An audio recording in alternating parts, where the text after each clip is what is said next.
I've spent most of my life watching prices move, and I learned early that the market is not a puzzle you solve once and keep solved. It's a mirror. When your results are inconsistent, the market is showing you something about the way you're thinking, the way you're acting, and the way you're reacting. Most traders blame the tape, the news, or bad luck. But have you ever noticed how the same stock can treat one man kindly and ruin another at the very same price? Inconsistent results don't come from the market changing its character every week. They come from the trader changing his. One day you follow your rules, the next day you improvise. One day you wait for confirmation, the next day you jump because the move looks good. Sound familiar?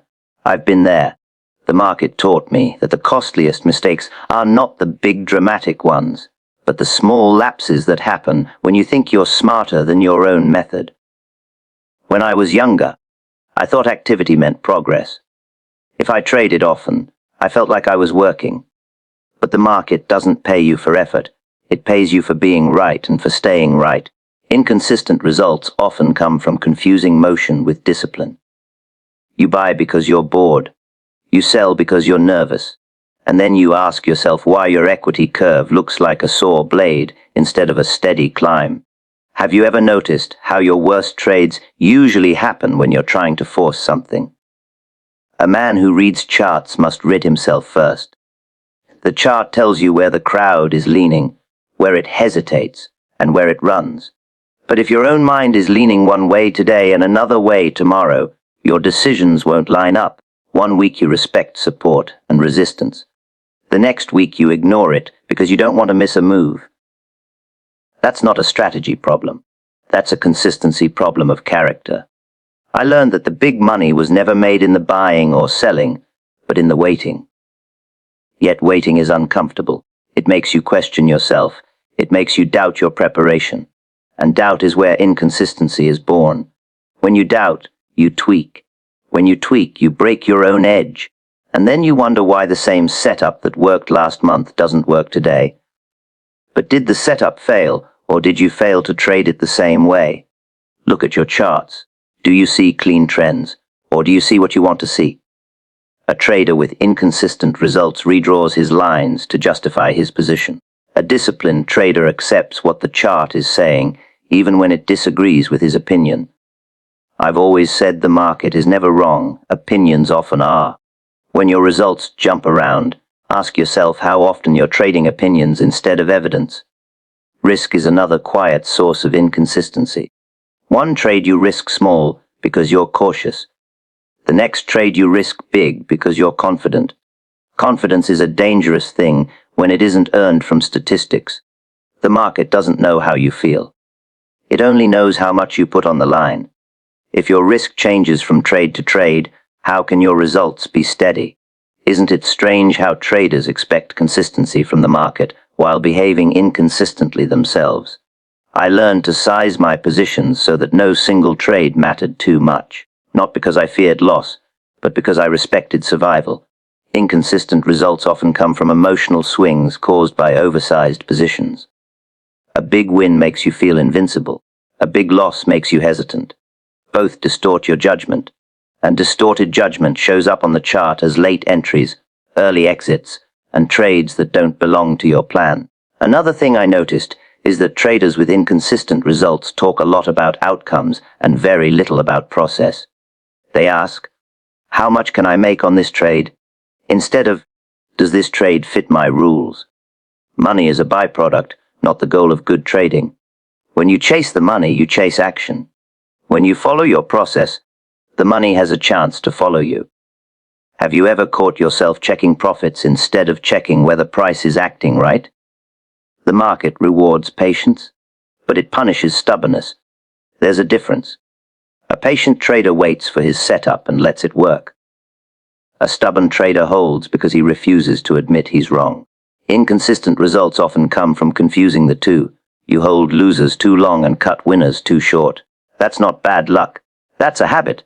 And habits, good or bad, compound just like money. Chart reading is simple, but it isn't easy. Trends tend to continue and ranges tend to trap. Breakouts that hold tell one story. Breakouts that fail tell another. The problem isn't knowing this. The problem is applying it the same way every time. One day you wait for a close above resistance. Another day you buy the first tick through it. Why? Because you're afraid. Fear is the tax the market charges for inconsistency. I had to learn to trade fewer markets, not more.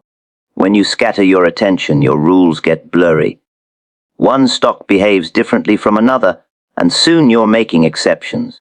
Exceptions are the breeding ground of inconsistent results. A man who wants steady performance must narrow his focus until his execution becomes almost dull. Dull is good. Dull means repeatable. The money mindset of a trader isn't about wanting wealth, it's about respecting capital. Capital is your tool, your inventory, your lifeline. When you treat it casually, your results become casual. When you protect it fiercely, you earn the right to let profits run. Ask yourself honestly, do you treat your trading capital like a professional treats his equipment, or like a gambler treats a stack of chips? In time, I realized that fixing inconsistent results wasn't about finding a better indicator. It was about becoming a more consistent operator. Same setups, same risk, same execution, over and over. The market doesn't need you to be brilliant. It needs you to be steady. And steadiness is a decision you make before the market opens, not after the trade goes against you. Most men are their own worst enemies in speculation. They want excitement, validation, and quick proof that they're right. The market offers none of these reliably. What it offers is opportunity to those who can control themselves. If your results are uneven, the work is not on the chart, it's in your habits, your patience, and your respect for risk. The market exposes your habits before it rewards your skill.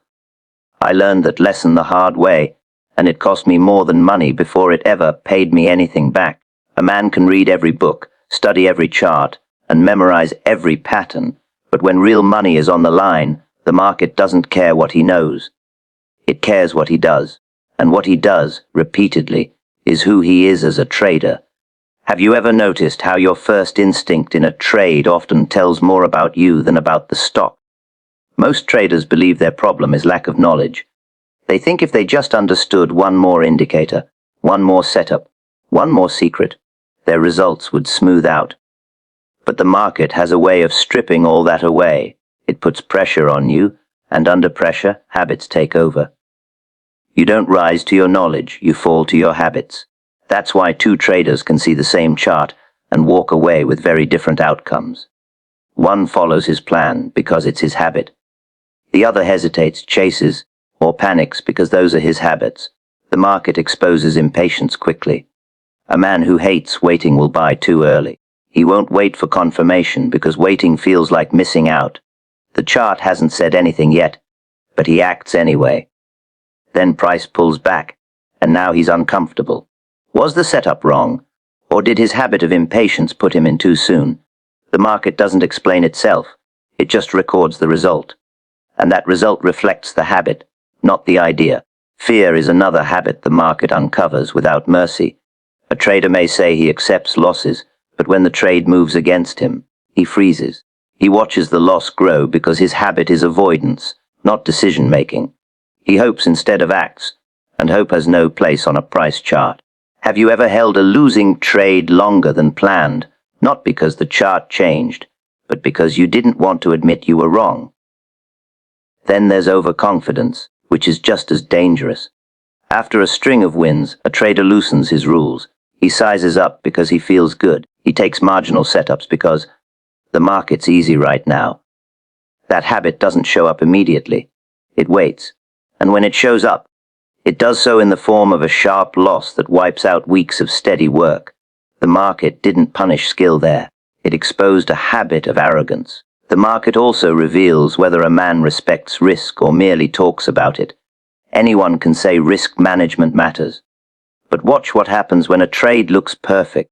Does he risk the same amount as always, or does he lean harder because he's sure? That decision tells the truth. Skill is knowing where to enter and exit. Habit is how you size the trade every single time. Which one do you think the market cares about more? I've seen traders with mediocre chart skills outperform brilliant analysts simply because their habits were clean. They cut losses without drama. They let winners work without interference.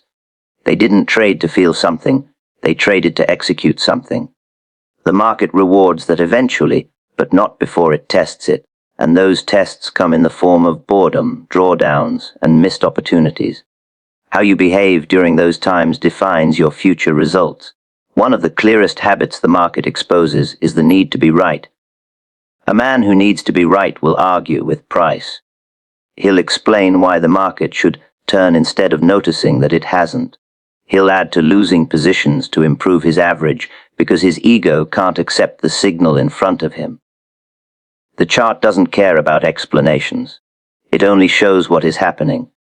When results suffer, it isn't because the trader lacked intelligence.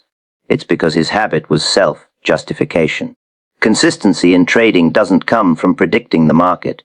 It comes from behaving the same way regardless of what the market does. That's why the market exposes habits first. Before it ever gives you steady profits, it asks a simple question over and over: will you follow your rules when it's uncomfortable? When you're bored? When you're scared? When you're confident? Each answer is recorded in your account balance. The market is patient in this way. It lets a trader repeat the same mistake dozens of times if he insists. It doesn't intervene. It doesn't warn. It simply keeps score. A trader who chases breakouts will keep getting trapped until he learns to wait.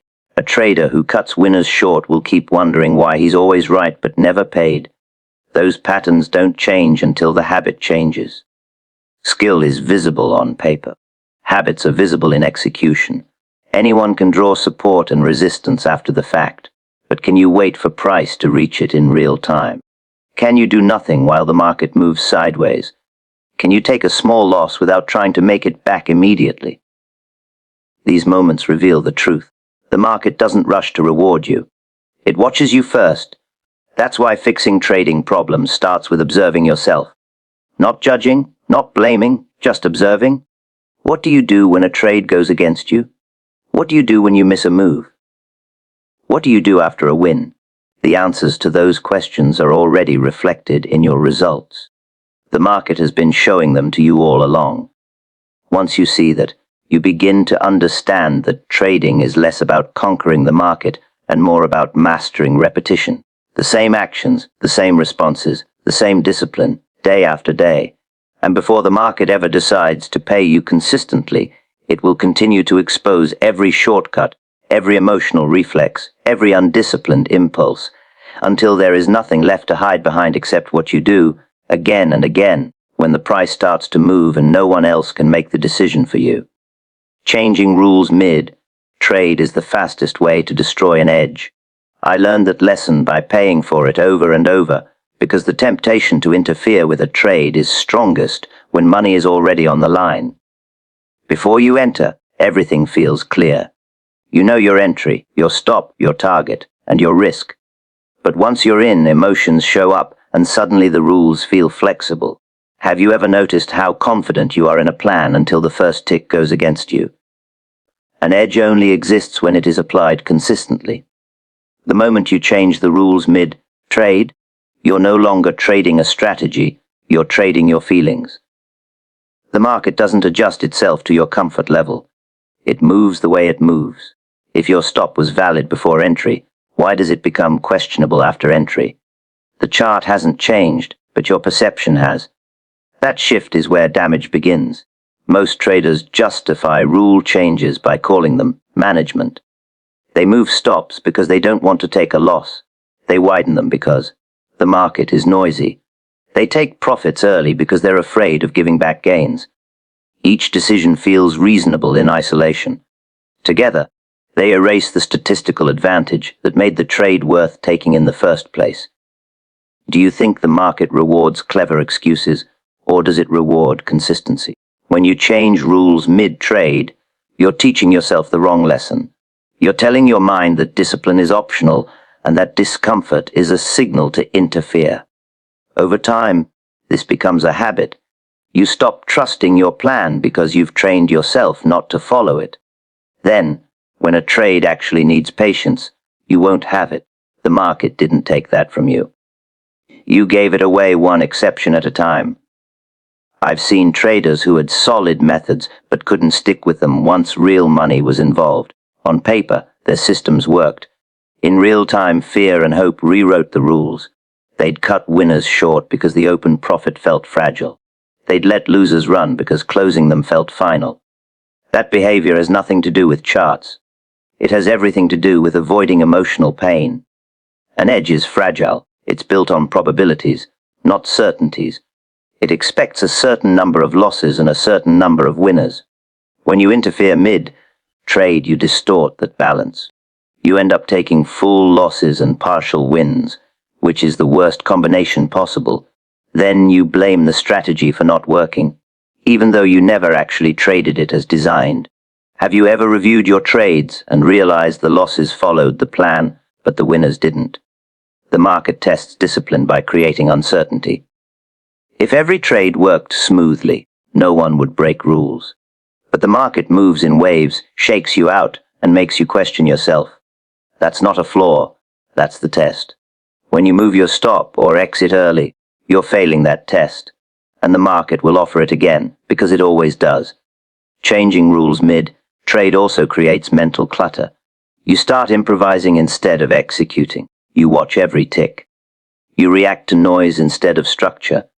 The chart becomes a source of anxiety instead of information. When you're improvising, there's no way to learn, because you don't know which decision caused which outcome. Consistency is what allows feedback. Without it, every result feels random. I learned that the best trades often feel uncomfortable at some point. They test your patience or your confidence before they pay. If you interfere during that phase, you rob yourself of the reward and the lesson. A trader who lets the trade work learns trust. A trader who interferes learns doubt. Which one do you think compounds over time? Some traders think flexibility is a strength. In trading, flexibility without structure is weakness. You can adapt between trades, but not during them. The time to change rules is after reviewing data, not while watching a candle form. Mid-trade changes are emotional decisions pretending to be logic. The market sees through that immediately. When you respect your rules, you reduce decision fatigue. You know what to do and you do it. When you change rules mid-trade, every position becomes a debate. That mental drain leads to mistakes elsewhere. You miss good setups, you chase bad ones, inconsistency spreads. One broken rule invites another, until your trading becomes reactive instead of deliberate. There's also a deeper issue at work. Changing rules mid-trade often comes from a lack of self-trust. You don't trust your preparation, so you try to fix things in real time. But the market doesn't allow on-the-fly repairs. It demands commitment. You place your bet based on your analysis, and then you let the probabilities play out. Interference doesn't reduce risk, it shifts it in unpredictable ways. The trader who survives long enough learns that discipline is protection. Rules are not a prison, they're armor. They protect you from your worst impulses when the pressure is highest. The moment you step outside them, you're exposed. And the market is very good at finding exposed traders. Over time, the market teaches the same lesson again and again. You either follow your plan or you follow your emotions. One leads to clarity, the other to confusion. Changing rules mid-trade might feel like control, but it's surrender disguised as action. True control comes from deciding in advance and then doing nothing until the decision is complete. When you stop interfering, something interesting happens. Losses become easier to accept, and wins become easier to hold. Not because the market changed, but because your role did. You become an executor instead of a negotiator. The chart becomes quieter. The noise fades, and the edge you thought you lost begins to show itself again, not as excitement or certainty, but as steady behavior under pressure, repeated trade after trade, while the market continues to move exactly as it always has. Waiting is a position, whether you respect it or not. Most traders never understand that, and it's the reason they feel busy yet go nowhere. They think a position only exists when money is committed, when shares are bought or sold. But the market doesn't see it that way. The market counts every decision, including the decision to do nothing. Have you ever noticed how the hardest trades are often the ones you don't take? When you refuse to wait, you're still taking a position. You're taking a position against patience. You're betting that action is better than preparation. That belief shows up in your trades long before it shows up in your results. The trader who can't wait enters early, exits late, and trades often. The trader who respects waiting trades less, but with purpose. The difference isn't intelligence, it's tolerance for discomfort. Waiting feels like inactivity, and inactivity makes most men uneasy. They sit in front of the screen, watching prices move, and they feel left out. Every candle feels like an opportunity slipping away. That feeling pushes them into trades that don't meet their standards. The chart didn't invite them in, their impatience did. And once they're in, they realize they're early, wrong, or unprepared. Was the problem the setup, or the refusal to wait? The market is full of movement, but very little of it matters. Most price action is noise, designed to shake out weak hands and test conviction. Waiting is how you avoid paying tuition on meaningless moves. When you wait, you're filtering. You're letting the market show its hand before you commit your capital. That's not passive. That's selective. And selectivity is a position of strength. Many traders confuse waiting with fear. They say they're cautious, but what they really mean is uncertain. True waiting is confident. It's based on rules, levels, and structure. You know what you're looking for, and you know you won't act until it appears. Fear-based hesitation feels different. It comes after the signal, not before it. Can you tell the difference in your own trading? I learned that waiting protects you from overtrading more effectively than any rule ever could. Overtrading doesn't come from opportunity, it comes from boredom and ego. A man who respects waiting doesn't need to prove anything to the market. He understands that missing a trade costs nothing, but forcing one costs plenty. That understanding only comes after enough losses make the lesson unavoidable. Waiting also stabilizes your mindset. When you accept that not trading is a valid position, you stop feeling pressured. You stop chasing. You stop reacting to every fluctuation. The market slows down, not because it changed, but because you did. You begin to see structure instead of motion, trends instead of ticks. That clarity only appears when you're not desperate to act. A trader who can wait doesn't feel compelled to trade every day. He knows that opportunities cluster. They come in waves, not on demand. Some days are for observation, not participation. That idea terrifies impatient traders. They equate fewer trades with fewer chances to make money. In reality, fewer trades often mean fewer mistakes. Have you ever noticed how your best trades tend to happen after periods of waiting? Waiting also reveals how well you trust your plan. If you don't trust it, you'll act early. You'll anticipate instead of confirm. You'll try to be clever instead of correct. Waiting requires faith in your preparation. It requires believing that the market will eventually come to you, not the other way around. That belief separates professionals from amateurs more than any technical skill. The market tests waiting by creating near misses. Price comes close to your level, then pulls away. It almost triggers your setup, then doesn't. These moments are designed to provoke action. They whisper, "Next time you won't get the chance." If you fall for that, you abandon waiting and enter on emotion.